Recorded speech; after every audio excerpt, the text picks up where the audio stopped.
Nongeye kubasuhuza kandi mbahaye ikaze mu makuru aba acicikana hirya no hino. Muri aka kanya rero tugiye kugaruka ku nkuru ibabaje cyane rwose iteye agahinda. Nyuma y'icyumweru kimwe gusa umugore n'umugabo bari bamaze gukora ubukwe, umugore agira gutya afata ishoka aba yashije umugabo. Ni ibintu bibabaje cyane rwose biteye n'agahinda kumva abantu bamaranye icyumweru kimwe gusa hahise hazamo ibyo bibazo bingana gutyo. Ni ibintu bibabaje cyane. Wowe turi kubana aka kanya ukande subscribe kugira ngo hatazagira amakuru namwe agucika. Iyi channel ikugezaho ibintu bishya, amakuru mashya agezweho aba ari update. Ibi byose byabereye mu murenge wa Nyankenke mu karere ka Gicumbi, aho umugore rwose yafashe ishoka aba yashije umugabo. Iby'isi ni amayobera, kandi n'uwaririmbye ngo iby'isi ni amabanga ntabwo yabeshe rwose. Muri iki gihe abenshi twahindutse nk'inyamaswa. Abaturage begeranye bavuga ko ngo habayeho kutumvikana ku mpano bari bahawe muri ubwo bukwe, ubwo habayeho kuzikoresha nabi, umwe yazikoreshaga nabi. Urumva ko ari ibintu bibabaje cyane pe! Ni ibintu bibabaje aho bapfa impano, umugore agafata ishoka rwose akayasa umugabo nta mikino irimo. Ni ibintu bikomeye cyane, buri wese yakumva ko ari ibintu biteye ubwoba kandi biteye n'isoni pe! Abaturage bavuga ko ngo ibi byose byaturutse ku gukoresha impano. Umwe yabwiye TV1 ko ngo umugabo yabajije umugore we ku mpano babahaye, aramubwira ati ko turimo akadeni nta kuntu twagurisha zimwe mu mpano baduhaye, noneho tukaba twishyura ideni tukavamo umwenda. Urumva umugabo we yari ashaka kugira ngo bagurishe mu mpano babahaye kugira ngo bakemure icyo kibazo cy'amadeni. Umugore nawe ati reka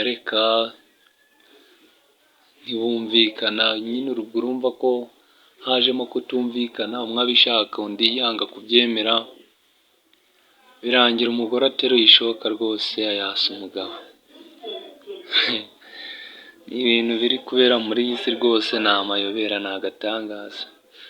Ejo bundi hasize murazi inkuru n'ubundi y'umugabo wafashe peteroli asuka ku mukunzi we, ubwo ndavuga umugore we, noneho arangije aramutwika, bamujyana mu bitaro birangira apfuye. Kandi uwo mugore we, uwo mukunzi we yari icyamamare muri marato bino byo kwiruka. Nayigarutseho musubire inyuma muyirebe, murabona ibintu biri kubera muri iyi si namwe ko ari amayobera rwose, ni agatangaza. Noneho biri guhindura isura cyane. Kutumvikana rwose ku bijyanye n'umutungo nibyo biri gutera izi ntandaro zose, aho abantu bashaka buri umwe agashaka kwiharira ibye, kandi abantu baba barashakanye ngo bahuze umutungo. Murumva ko ari ikibazo gikomeye cyane rwose, kandi ibi ngibi byagakwiye kuba isomo kuri buri wese. Ntabwo byaba ngo umuntu abyumve gutya nawe nyine yicecekere atagira ingamba afata. Ugomba gufata ingamba rwose, ntukifuze ko ibi bintu bimeze gutya bikubaho.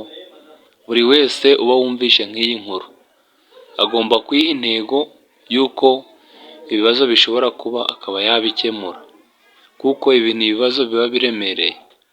Ibibazo biragera kuri uru rwego kugira ngo umuntu yegure ishoka yikubita undi ni ibintu bibabaje cyane ndetse binateye n'ubwoba nk'abantu baba begeranye n'uwo muntu n'abo baba banyuze muri ibyo ngibyo, bibatera kugira ubwoba bwinshi cyane, bikabatera no kwibaza byinshi. Birumvikana pe, byagakwiye kuba isomo kuri buri wese. Umunyamabanga nshingwabikorwa w'umurenge wa Nyankenke Uwerajana yavuze ko ibi byamaze kwemezwa ndetse umugore yahise afatwa, ajyanwa mu nzego z'ubutabera, atabwa muri yombi. Kandi birumvikana pe, uyu ntabwo ari uwo kureka uba wakoze aya makosa aremereye gutya, ni uwo kujyana rwose agahabwa ubutabera. Yavuze ko iki kibazo bakimenye, noneho umugabo ahita ajyanwa mu bitaro, ariko ngo azakira, niko bari kugenda babivuga, azakira ari kwitabwaho, gusa umugore we bahise bamushyikiriza RIB kuri sitasiyo ya Byumba, ubu nihari. Uwakubiswe ishoka we arwariye mu bitaro bya Cuki mu mujyi wa Kigali. Harimo imiryango 46 ibanye mu makimbirane. Birumvikana ko n'iyo miryango bagomba gushaka uburyo bagarura amahoro kugira ngo hatazavuka ibibazo nk'ibyo ngibyo. Mwakoze kunkurikira rero, kanda subscribe, kanda like, wandike na comment uko ubibona, ubundi tuzagaruka mu makuru ataha. Murakoze cyane.